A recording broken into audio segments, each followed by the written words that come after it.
Game changer event first of its kind like డల్లాస్లో జరగబోతుంది. ఎలా జరగబోతుంది, ఏంటి దాని speciality? Game changer event USA డల్లాస్లో చేస్తున్నాం. 21st ఈవినింగ్ 6:37కి అక్కడ అమెరికాలో స్టార్ట్ అవుతుంది. సో 22nd మార్నింగ్ మనకు ఇండియాలో స్ట్రీమింగ్ టైమింగ్ ప్రకారం. సో ఫస్ట్ టైం ఈవెంట్ కాబట్టి మాకు కూడా ఈగర్లీ ఎగ్జైట్మెంట్ ఉంది.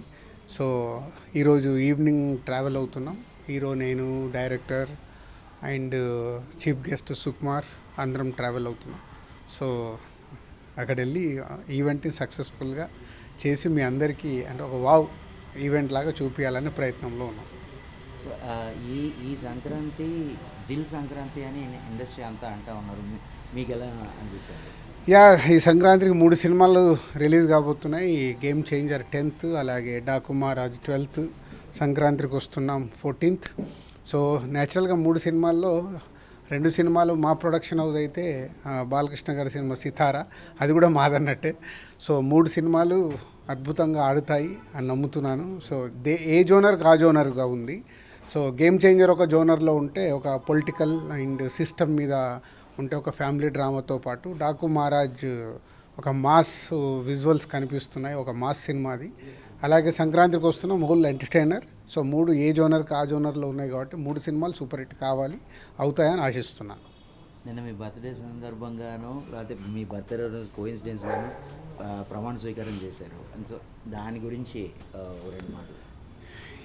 తెలంగాణ ఫిలిం డెవలప్మెంట్ కార్పొరేషన్కి చైర్మన్గా నియమిస్తూ సీఎం రేవంత్ రెడ్డి గారు ఒక 10 days బ్యాక్ అనౌన్స్ చేశారు.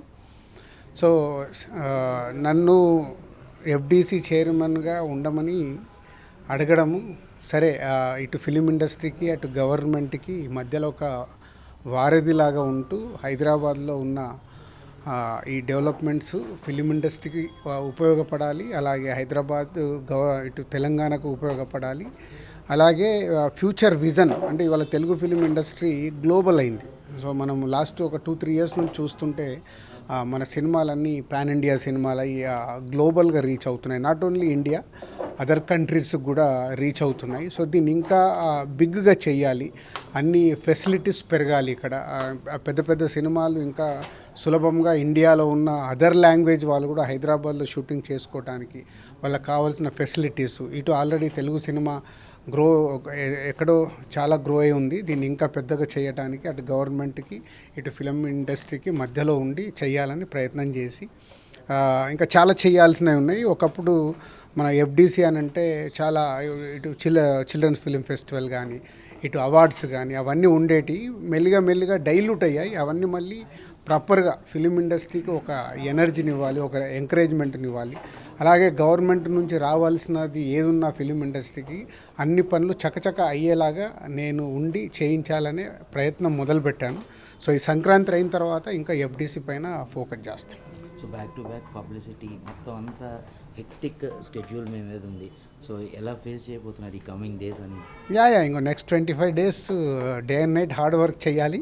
ఎందుకంటే ఇప్పుడు రాబోతున్న సినిమాలు సక్సెస్ఫుల్ సినిమాలుగా కాంటెంట్ రెడీ అయినాయి. అవి ఆడియన్స్ దగ్గరికి సూపర్ హిట్ రేంజ్కి తీసుకెళ్లాలంటే ఓల్డ్ టీమ్స్ 2 సినిమాల టీమ్స్ పనిచేస్తున్నాయి. దానికి నేను వెనకాల ఉంటూ పుషప్ చేస్తూ ఇటు ప్రమోషన్ సైడ్ అటు కాంటెంట్ చెక్ చేస్తూ అన్నీ రీచ్ అయ్యేలాగా చేయాలి. ఒక pan India cinema game changer అన్ని ప్లేస్లకు తిరగాలి, అన్ని ప్లేస్లో అన్ని స్టేట్స్లలో ప్రమోషన్ చేపియాలి.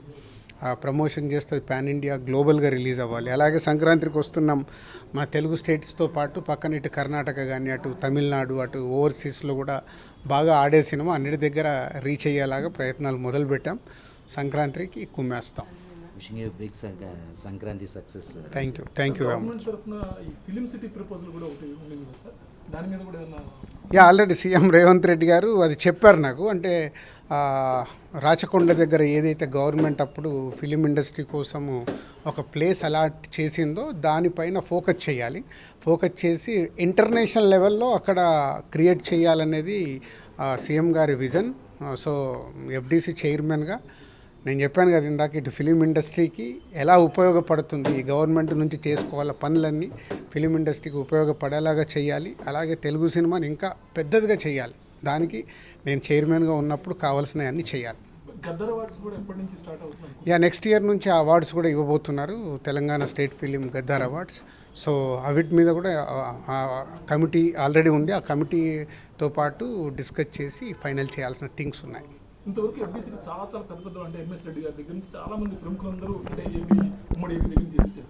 అటువంటి బాధ్యత యాక్టివ్గా ఉండే ఫిలిం ప్రొడ్యూసర్గా ఉంటూ మీరు చేయడం అనేది ఏ రకంటే ఒకేసారి మీరు 2-3 సినిమాలు ప్రొడక్షన్ చేస్తారు, ఇన్ని పడవలు ఈ గవర్నమెంట్ బాధ్యత ఎలా మీరు నిర్వహించాలి? అంటే చిరంజీవి గారు నాకు ఒకప్పుడు ఒక పెద్ద మాట చెప్పాడు, రాష్ట్రానికి సీఎం ఉంటాడు, దేశానికి ప్రైమ్ మినిస్టర్ ఉంటారు, వాళ్ళు అన్ని పనులు చేస్తారు కదా. సో చేశారంటే మనం కూడా ప్లాన్డ్గా పనులు చేస్తే పెద్ద కష్టమేం కాదని ఎందుకో ఒకరోజు జనరల్ టాపిక్లో చెప్పాడు. అది నా మైండ్లో ఉండిపోయింది. అంటే నేను ఒక్కొక్క సినిమా తీసినప్పుడు బాగా తీస్తున్నాను అనుకునేవాడిని. అలాగే 4 సినిమాలు తీసినప్పుడు తీయగలిగాను, ఒక సంవత్సరం 6 సినిమాలు చేయగలిగాను. ఇన్ని చేయగలిగినప్పుడు లీడర్షిప్ కరెక్ట్గా ఉంటే ఎన్ని పనులైనా చేయొచ్చు. దానికి కూడా లీడర్షిప్నే లాగా టీముని తయారు చేసి చేస్తాం. స్టూడియో పెట్టే ఆలోచన కూడా మీరు ఏమైనా ప్రత్యేకంగా ఉంది సార్? అంటే మీరు ఆల్రెడీ ఎగ్జిబిటర్ అంటే ఇప్పుడు ఈ 2 ఇయర్స్లో నేను స్టూడియో గురించి చైర్మన్గా ఉండి ఆలోచించాను. అది మా కంపెనీ నుంచి CEO వస్తున్నాడు, సో వాళ్ళు చూస్తారు. మాకు ఒక దగ్గర ప్లేస్ ఉంది, దాంట్లో స్టూడియో అనుకున్నాము. బట్ ఇప్పుడు ఎఫ్డీసీ చైర్మన్గా ఉన్నప్పుడు నా కోసం కాదు, నలుగురికి ఉపయోగపడే పనే చేయాలి, నేను అదే చేస్తాను. యా, అన్ని పెద్ద సినిమాల్లాగే దానికి ఉంటుంది. తప్పకుండా 2 రాష్ట్రాల్లో పక్కాగా ప్లాన్ చేసి చేస్తాం.